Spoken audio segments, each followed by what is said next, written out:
Cha con dial ner ke Monday ko runwang ka con dial to kel ko con ideal tin cha telefoni ken lep ko bana rwai no ko bana ga ling yen changa ma wala rwai con ka Monday ka Monday rwai con tin te con ka lesson in wala raudien ngai con ngo rwai con ka bookmark ka bookmark lesson nang wal diok ke jong nang wal diok cha ngi tin ka kete go ri jawo de ran lo jok ko mark again one of the shortest gospel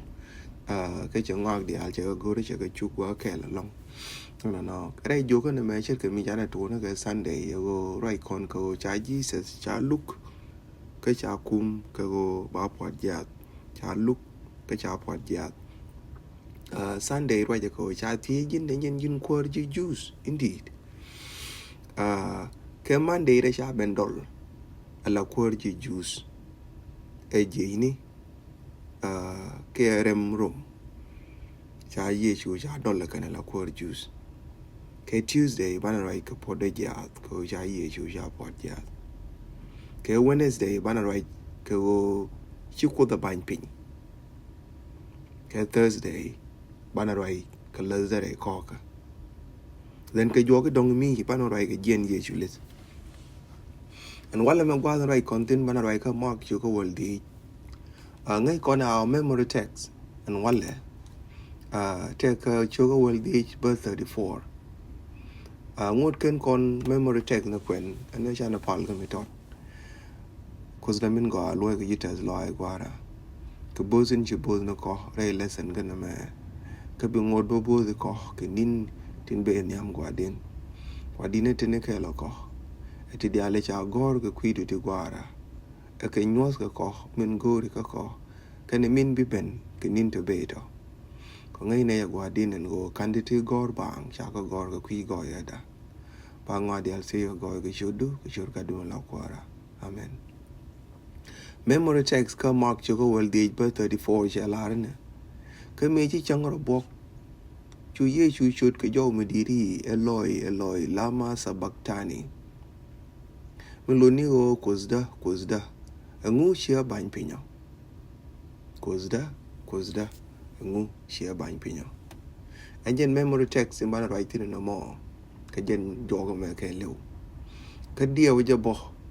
anjen we nde we kon kwazin chana ro jek no chi gwen jeng ni kon miet ko sometime la char kon bo no chi kot chi kon ban pin tiene je go che dwer no de ran kus de chol che dwer no de ran kut bel ba no che ban pin as long as the cher kon ko enjara me ban lok je ka je che dwer chene ko mala ngai kon ko gwan ni kon ka ngai kon ka mani kon no kus bo gwandan ma le ne gwandan ni da kon ko de ni chut ka de ne le no we nyam do bo e jo kon no ngu cha kon ban re dik ni mo ko ngai kon pa ni no ta ka long ma de kam no ko ra te la ram ma dong ba no wa ke je ke we ba no ko dan yik chol ka baro yik no kon no ke ne kon ban re dik ni ta kel ko kon ye chu gwa me chi dik tu wan chi ka pen ngai je ka jen jo ke jok de na ma ko ngai kon ken lesson ni to kwen kon ga ti re jong ni ti to ken get the same day ko ni ndang ra ora ni ni dog de chang wa jen ga je ala wa chi tong wan chi ga to ke jen that very moment gwa the man chana right ka Monday right kon ala bo el the king of the Jews ala bo right kon ga dole ba dole Yesu on wale je ni ko dal kana ala chol kana kwarji Jews no kan kwarji Jews chai chol kwarji Jews ele me la lat ko men anje me la jogo no ko ri bi jeng tik ke jogo ne dong de ko juice me ala bo do len dol ne je chicken lot ne je no e go ba cho lo ko juice bo no gwa den dong bana right in te ka mark cho go world age buzzing world age a worker 20 yen gwa den dong bana quintin no buzzing world age a worker 20 boy las keri ke Yesu boy yo pal ko yimi ling kon no diale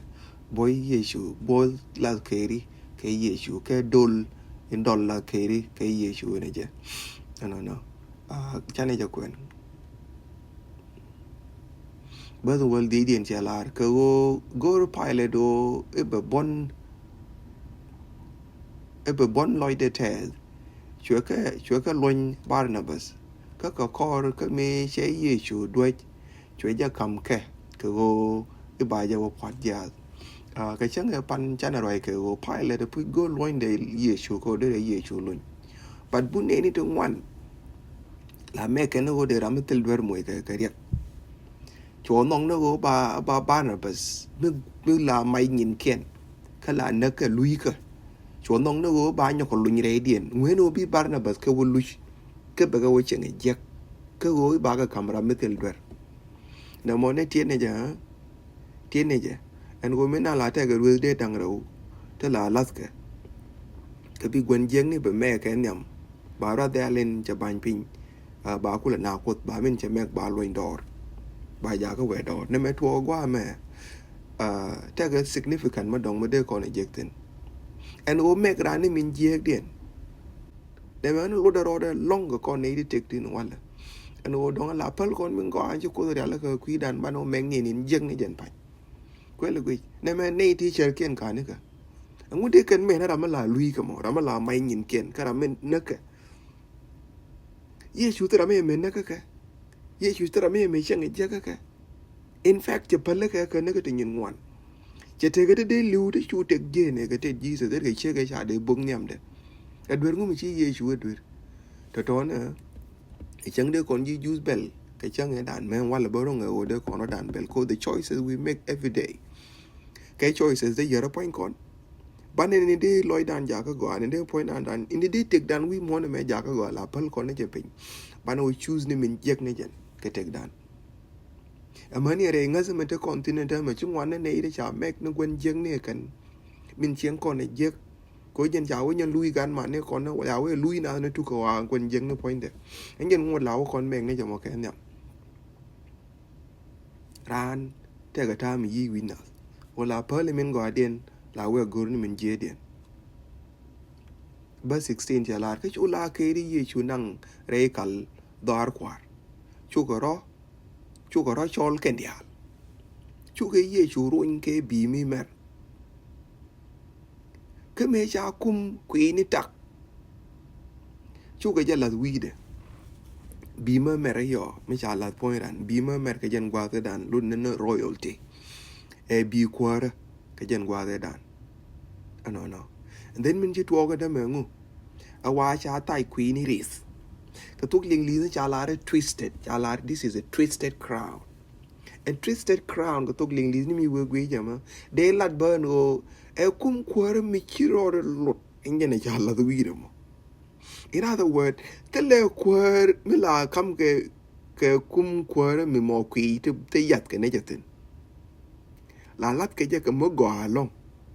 Jen in serio kwara kam ge Yesu te kwar be ke ne ti la bo ra jo je la ene me dol kara enyen boy den kula to gen tama cha mo ke bi kwara ka cha mo ba ke kum kwara dung do kum kwara me cha kam Yesu e kum kwara mi cha tak ke kwi mulo no kwi de cha twist ti yo ta ta ngi ni cha ro dien loi re de ti ya ga no pu re kan ko ngai ko no pu ga ne ring widran me te le ring me di ken kwi dia le tu wi de ka te ya ga no pu re kan ke chu ga ja la wi de chu ga ja tok ke ne ru wa ke I ma la kwar ji juice and o ma la kwar ji juice ma nge no ale the king ka jen gwa de dan me lo no ne re me e ne ra me mo kwar mo emperor ka jen gwa de dan cha la ka position me kan dong de la emperor dung do emperor metel we we mo na me ko ngai kan juice betel ka emperor ba ka jen gwa de dan no cha jo ne je the king of the Jews la bo dol kana la mi chi go rodien kung nyam ne la wa ka de dien dal ga tok no tong mi ko gwi kan he can never be che ra me de me da ko cha wo ka chu go wi de yot ne me ne me ja la de chu go wi de yot dong de we a kel but tok ling ling ni che la de they keep eating him la bo dwai ga wi de ka ket wi me ja mu ka tai kwi ni kwa kwi ri kon kwa ka nyo ko pot wi de yat dwai ka wi de ka ket ka chu ga ja ngul ka rei dwai ga ja wi ngol ga ja ka rei kan ngol je we ka kel kan yo ne je wi ka kel cha mo yo to wan wi de cha ngul ga we ne ka te nyin wan ka chu ka ro kamwal niam de ala bo nyodo je lus la kwar mo ngol ka we ka cha mo ga kum chu mo kum kwar ka cha mo ga bi mo bi kwar riak ma be je long ka me chicken e bui chu ka bi mi mer wo point de ka chu ka je ruin ke bi ni ke ala bo na me cha lat gwa me ego ji juice me nan ke ji sal so ra me la pilot cha la ra pilot che ra me tak pilot ra me be ne jen re ne ni dial ko jen cha wa pi de la ji roman ke ji ni rom ke jen gwa de dan ke ne ti be long en we me cha ke je ke tin la let ken de be je long la dwe ke na dwal ko bi we ken le bo ku la dwal ke no me chi to gwa me nen go ken wa de la dwe ke ne na che wa bang ye la wa dong go bro la bro mi cha gob de me na ne je ne ba ku le la ro la wa kia wa ma lat ke kul tung kong wa de me wa me cha ker la wo te ka kar tong wan long te ka kar tong wan la me ya yot ke la me ya me yot jen jok at the same time no ki chi ke jen jok bo ko ro dien en wich wa ke me na ne la kan tu ke te ko no wa cha tu ke cha ke yin ne chow tang ken cha ke yin ka glass ni la gidas tang ken ba cha ke yin ke dul cha tang ken cha ke yin ke musmare mlo no ma cha yat point du no la do the no point no ken lo la do the ke me ring ke pudu ke me ral tung ku riem la lo ke ala ko kai ne riem ra ken kan yo no way point du ken wa de mo kan no way point du anje ne itwo no mo cha ye chu cha do je kan ka dal ke je ke dul mi di no ka jen gwa mo la wete ne dial ji ni dial adien chal gwa ke ken ji ni te do ke ye chu wa de ga ji no ku re ke ji ni cho ke di ke de ga ji ni cho ku ba kel ke ken ko cha la re cho dien chol ken dial ken ji ni no ka jen gwa me cha ne je ke no ye chu do le dol ke ne je ken dal ke je ala bra mi kwe ke je no don't take a position ra mo emperor but we can engage ni he can never we share me ra me la no ro de ka position me ro de laten no ti cha la de je ni gwa me ti je me cha ne je ke ti ba long no ka jen gwa de mo ban me ji tuo mo kwa go ro lo no kon jo ke na me go ko cha la ran go ka kor ke min cha tu ke me dal ke je ken ke chum ne go dong de ku pa ja me nan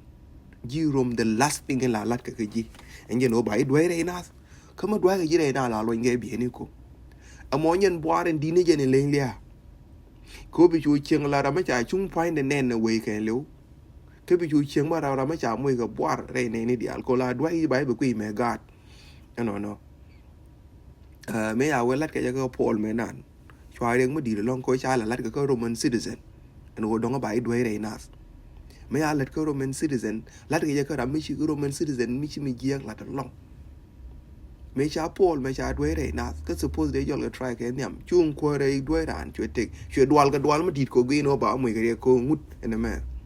but let ke de Jesus is not a problem ko che tek status me de chole roman citizen ba ke je mulono is the lowest and time gwa me re na ni ti in my Jesus become the lowest of them all chanje ra me ku ne jen min cha chanje ne dial ko cha lo ni re nas but Jews wa chicken ta la lo ngene na ji Jews chicken ma la lo ngene na ji ro me chicken no me cha bi point ne cha we ken kan no go no ba nang naked ken kan no ba nang juda no ba jal ba ngatel bi cho bi de medan cho nyo go ba la point de cho bi de medan cho bi mer ko bi ko de cho we cho go ba kam bi de men yam ko dong ba kula jal ke je ala nang de go zin dong wa paten titine pengur ko ne bane jektin tame o dia the whole of Monday raje ke opposite ke min bitwo ko tame me chana work ke news chu ko wal bangwan gwe na min bi news chu ko wal bangwan lat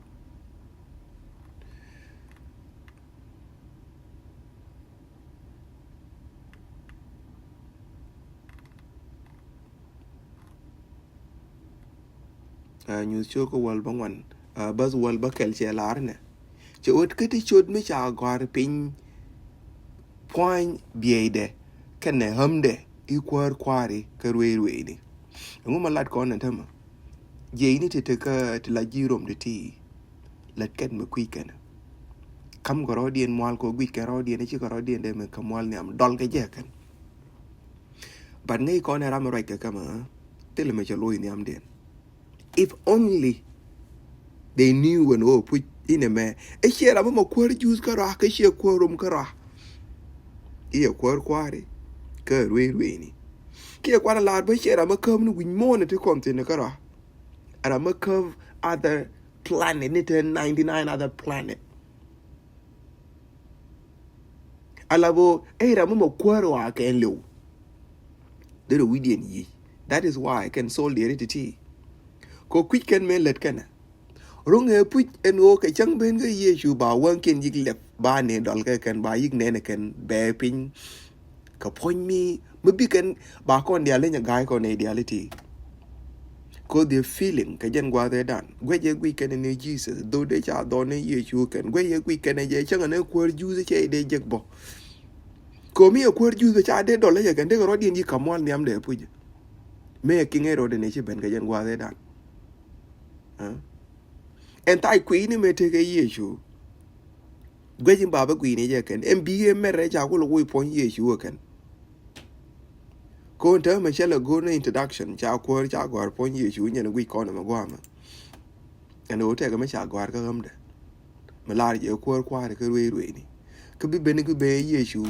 me lo no go it become opposite ka me cha go ka mande gwa ma nyen gwa mo bana pe no be ko nyal ba compost ka chang ndong ban la we ka won yam ka tin chi to ngot ke ka gwa den cha wa patin ke Tuesday ko nyal post kon ana palna ko zra min ga kwa din lar ka jita zlo ai gwara ka rot e chiru ne te ba Georgias ka kuida ngai ne gwa din in oti ga long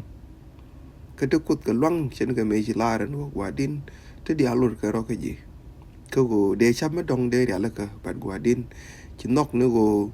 eno ba min chi kun ya la char ka min chi kun ya la char lia me be ka ku ji dwere dial ngai je ka ne dial te gur go ba lwel e ken te cha bui ni ji kan ka mani wala ma gwara ka let ko ka cher ko ngod ba bui ni ji re la ni ko ka re cher ko gwara pale ko ka riem du min chi lo in ko je chi bi alo ar wu ja de yo bos ko ba de ka le ji wa ngwa dial se go ga shodu ka shor ga du la kwara